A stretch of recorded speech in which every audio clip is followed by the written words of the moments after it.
I was wondering how you felt about the Billy and Chuck tag team, and do you think a similar bromance gimmick would work today?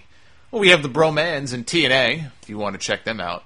I was not a huge fan of Billy and Chuck. It just didn't do anything for me, but I have to say, Billy and Chuck were part of one of the greatest segments in WWE television, ever. That goes for Raw, SmackDown, any show. I heard Eric Bischoff, maybe on Twitter, somebody asked him about it recently, and because Eric Bischoff was part of that angle, the Billy and Chuck wedding on SmackDown, and Bischoff, through all the stuff that Bischoff has done in his career, including all the NWO stuff in WCW, he says that was the best thing he was ever involved with on a wrestling show.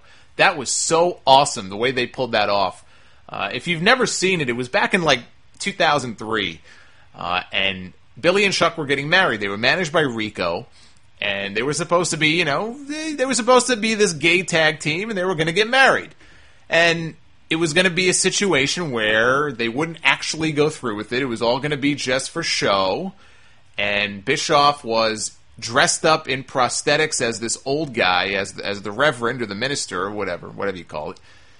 Nobody knew that it was Bischoff. It did not look anything like him. Unlike Dixie at the Sacrifice pay-per-view a few weeks ago, where as soon as she came walking out there in that disguise, she got chants of Dixie sucks. Nobody knew that it was Bischoff under all the prosthetics. The way they did this was awesome. And when they had the big reveal moment where he started peeling off parts of his face, it was awesome. It was great. It was this great, shocking moment because they had this rivalry going on at the time between GMs. Bischoff was the GM of Raw. Stephanie was the GM of SmackDown. So it was Raw trying to sabotage SmackDown. So Bischoff reveals himself to be the minister or whatever. And all of a sudden, out comes 3-minute warning. Rosie and Jamal beating up Billy and Chuck. Stephanie is appalled. Bischoff grabs her so she can't do anything. Then he throws Stephanie into, I think it was Jamal.